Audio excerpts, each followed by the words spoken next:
Bienvenidos a otro podcast de Ayurveda, un podcast donde discutimos principios de salud, principios de sanación activa, donde las personas, gracias a la Ayurveda, se apoderan para tomar las riendas del cuidado de su propia salud.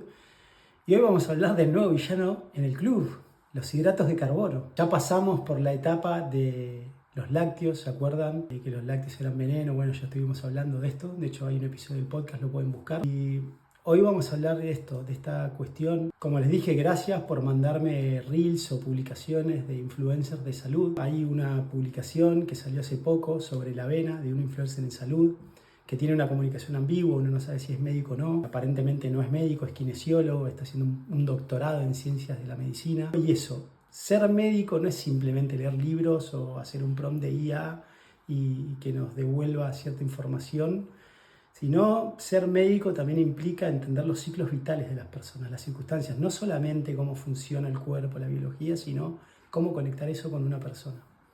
Entonces, la idea de este podcast es que no se dejen engañar por estos influencers que muchas veces desinforman o tiran miedo. Como digo, siempre uno tiene que tratar de leer qué hay detrás de este influencer, cuál es el objetivo de esta persona.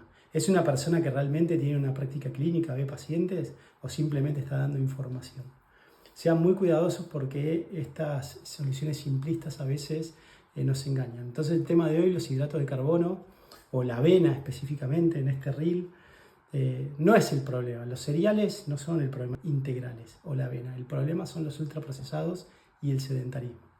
¿Por qué surgió toda esta tendencia? La semana pasada el Ministerio de Agricultura de Estados Unidos sacó la pirámide nutricional invertida, donde los cereales integrales siguen estando abajo, pero ahora abajo es la punta, no es la base como estaba antes. Voy a hacer un podcast específico de esto porque esto requiere todo un análisis. ¿Por qué el Ministerio de Agricultura hizo eso? Estoy de acuerdo con lo que hicieron a nivel epidemiología, a nivel salud pública.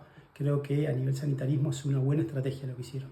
Sí, por la problemática de salud que ellos tienen, síndrome metabólico, obesidad infantil, etc. Pero hay que verlo en ese contexto. Ahora vamos a hablar de los hidratos de carbono. Entiendo, ahora hay todo un montón de personas hablando de la dieta cetogénica, no, que los cereales nunca se comieron. Eso es un mito. O sea, la base de la comida de la humanidad, la tradición, es el arroz y los porotos. Vas a cualquier país en Latinoamérica, un barrio, la gente come arroz con porotos con pollo, carne, pescado, verduras, etc. Pero la base es arroz y porotos.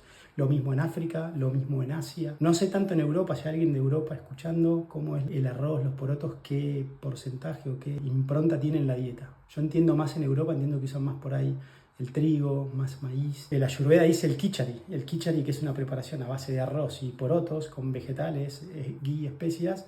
Es el alimento más sádvico, es el alimento más fácil de digerir. Hidrato de carbono, un cereal integral, un grano entero, es altamente nutritivo, medicinal, combustible. El problema es cuando yo refino, cuando yo le saco partes a ese grano, los ultraprocesados. Vamos a entender qué son los hidratos de carbono. A nivel nutricional, los hidratos de carbono son la nafta del cuerpo. Para la Ayurveda dice que los hidratos de carbono no solamente dan energía, sino que aportan snigdha, untuosidad. ¿Se acuerdan cuando dijimos nacemos como una masa húmeda, morimos como una tostada? También voy a desarrollar este concepto en otro capítulo. Pero son fundamentales. Un niño que está creciendo necesita hidratos de carbono para crecer. Un atleta, un deportista, un futbolista necesita hidratos de carbono en su dieta. Es esta moda de la dieta cetogénica, low carb. Sí, estas dietas funcionan, pero para situaciones metabólicas específicas. Enfermedades autoinmunes, enfermedades neoplásicas, si quiero un descenso rápido de peso. Pero incluso los estudios ya demuestran que los hidratos de carbono son muy importantes para la longevidad. ¿Por qué? Porque es la energía más eficiente que puede utilizar el cuerpo. Cuando yo pienso en hidrato de carbono tengo que pensar en nafta, energía. Cuando pienso en proteínas pienso en ladrillos de construcción. Cuando pienso en grasas tengo que pensar en leña para activar el metabolismo.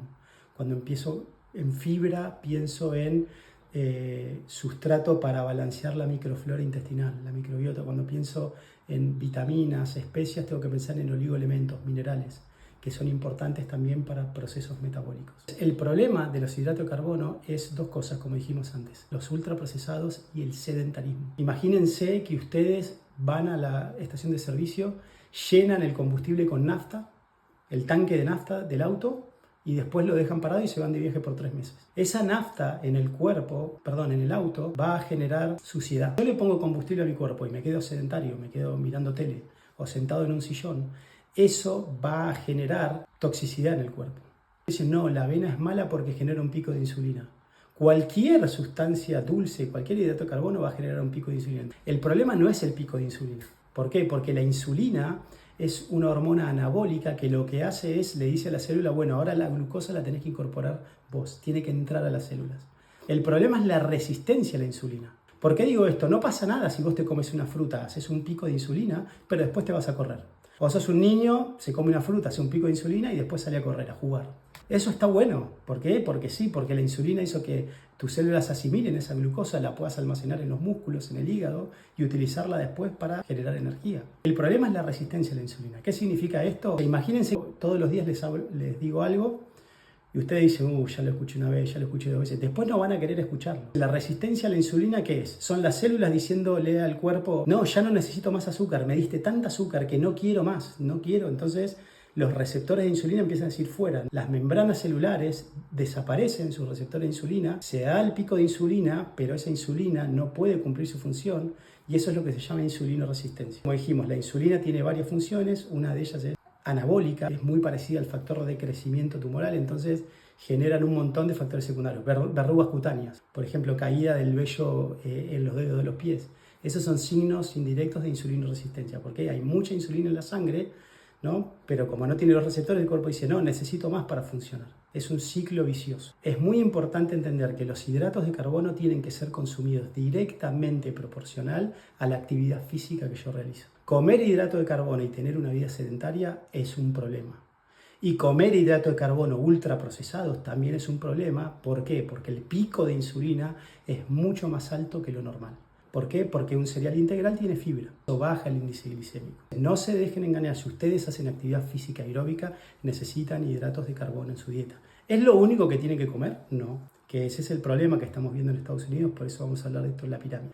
Ahora, pero si ustedes combinan hidratos de carbono con proteína, grasa y fibra, esa es la dieta balanceada, ¿no? La famosa dieta mediterránea. No le teman a la comida real, témanle a los ultraprocesados. Ya lo decimos en la lluvia de entrada, lo ultraprocesado es veneno. Eso se sabe hace milenios. No es que había cosas ultraprocesadas, pero sí, por ejemplo, ves en los textos cosas de varios días, cosas que ya están modificadas, incluso por el paso del tiempo, no sé si quiere consumirlas, salvo casos puntuales como medicina. Si ustedes hacen actividad física, no le teman a los hidratos. Bien, ahora, si tienen una enfermedad crónica, si tienen síndrome metabólico, una enfermedad autoinmune, una enfermedad neoplásica, bueno, ahí sí, veamos qué hacer con los hidratos de carbono. Pero para la persona promedio que está relativamente saludable, necesita consumir hidrato de carbono en su dieta. Por favor, déjenme en los comentarios si les resuena esta información, si les aclara alguna duda o si les surge alguna pregunta o inquietud, déjenla y por favor síganme mandando reels con información medicinal, nutricional que les haga ruido, así podemos seguir debatiendo en los siguientes episodios del podcast. Gracias por estar ahí escuchando y recuerden, la salida es hacia adentro. Sientan, esta dieta me va bien, estoy contento con esto, me siento bien, tengo energía, duermo bien, voy de cuerpo todos los días. Si es así, entonces está funcionando. Hasta pronto.